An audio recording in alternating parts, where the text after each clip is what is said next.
G'day, my name's Father Jeremy Clark. I'm a history professor in the Boston College History Department, and one of the great projects I've been involved with this semester is with my students from Sun Yat-sen to the Beijing Olympics. But more particularly, we've been doing #Find Those Pagodas.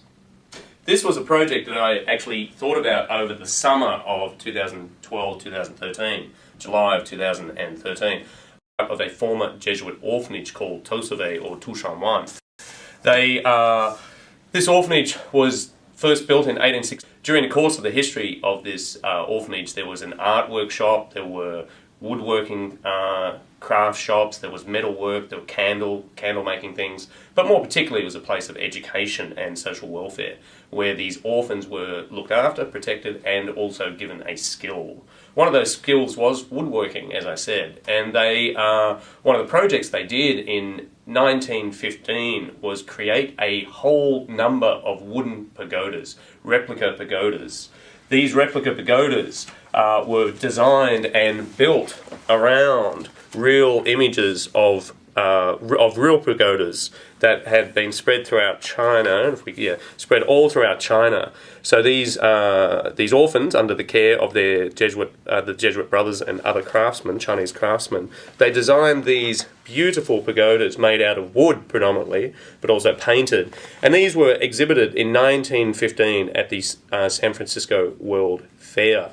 They were then sold on. I knew where they were sold, but what I did was I thought, well, what would be kind of cool is actually trying to get my students to actually find what happened to these 86 pagodas that were sold at the 1915 World Fair. I knew where they went up until the early 2000s, but my friends at the Shanghai Museum said that they were not sure what had actually happened to them after that. So, hence our project was find those pagodas. So we took these wooden objects from the orphanage of Tushanwan, so Zikawe down here, and the orphanage Tosave there. These pagodas went from Tosave, Shanghai, to San Francisco in 1915, then ended up somewhere in the States. The project was to actually find out what happened to these pagodas. I'm very pleased to say that that within about a week, there's every chance that we will actually see the remnants of this collection of 86 pagodas. 83 of them, of which have been found by my students. So, #Find Those Pagodas. As a class, we knew the pagodas were at the Panama Pacific Expo in 1915. We used a whole bunch of different methods, and we would eventually find them. We will hear from some of the members of Father Clark's class to see just how we found these pagodas.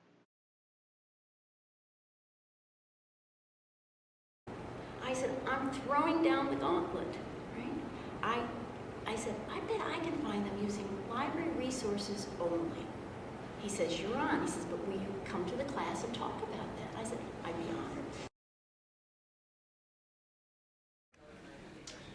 During my research, I found a dissertation mentioning the Tushanwan orphanage, and it was written by a grad student from UC Berkeley named William Ma, and he currently actually works in the Peabody Essex Museum. So I emailed him on September 14th and asked him if he had any information about the pagodas, and he was able to confirm, because we weren't sure at the time, that 3 of the pagodas were still at the Chicago Field Museum, but that then the rest had been sold to a private collector in 2008. And he was also the first person to tell us that the pagodas were in Boston. We now knew that the pagodas had traveled from the Panama Pacific Expo in 1915 to the Chicago Field Museum. The second thing I did was contact Alan Francisco at the Field Museum. So I went to their website after other researchers in the class had kind of directed us to the Field Museum. I went to their website. Through a long email chain, I ended up getting this guy who's a curator there, Alan Francisco, and I got his email, sent him an email, said, look, we're doing a research project, can you help us out? Originally he said no, but he did confirm that there were 3 pagodas there. So, instantly I emailed back and I was like, can we at least get a photo, or is there any way you would mind showing us these? And he emailed back, he was very nice, sent us back 3 gorgeous pictures of the pagodas, and from then on I think we all knew that we had beaten the art class. Father Clark ended up going to Chicago, and it was great. We put him in touch with Alan Francisco, and he ended up getting to see the pagodas in person, which was awesome. They took real up-close photos, and we got to see how intricate they were. So I definitely had a lot of help from the classmates, but I think it was I think it was pretty cool to get Alan to show Father Clark the pagodas. So the first thing that I did was I did a Google image search using the upload function. So I uploaded a picture that we had been given of what the current day pagodas look like, or rather the most recent photo of the models that we had access to. And in doing so, I was able to find a book that was put together from an art dealer who works at Sotheby's that showcased the 86 models of the pagodas in a New York apartment. And from there, we kind of had a launching point to go forward and to really be able to dig in deeper. Pagodas were sold to a private dealer who now keeps them in a warehouse in Boston. I contacted people at Sotheby's. I saw the contact information on the Media Crown, and basically what I said was we were interested in acquiring the pagodas. Sort of a white lie, but at the same time, you know, you got to do what you got to do to get the job done.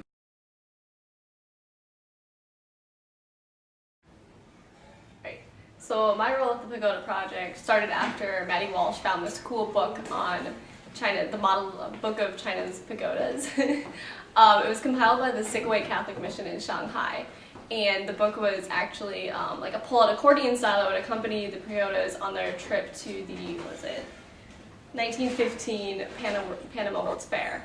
So it had a description, it had a picture of each of the pagodas in the collection, as well as like their name, their province, the dimensions of the real pagoda, the history behind it, like when it was built, the materials it was made out of. So what I did is I took this book and I scanned every page of it and did my best to upload the information into the MediaCron file so that each of us could maybe take a pagoda and learn a little bit more about it.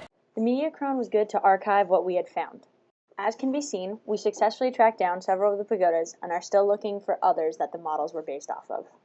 Now, should the pagodas be considered cultural property? Because cultural property is just a subset of the larger notion of property itself. When you think about cultural heritage, it's a different notion. Heritage is something that is to be preserved for the future, and something that really doesn't belong to a particular person or group in the same way that property does with legal norms.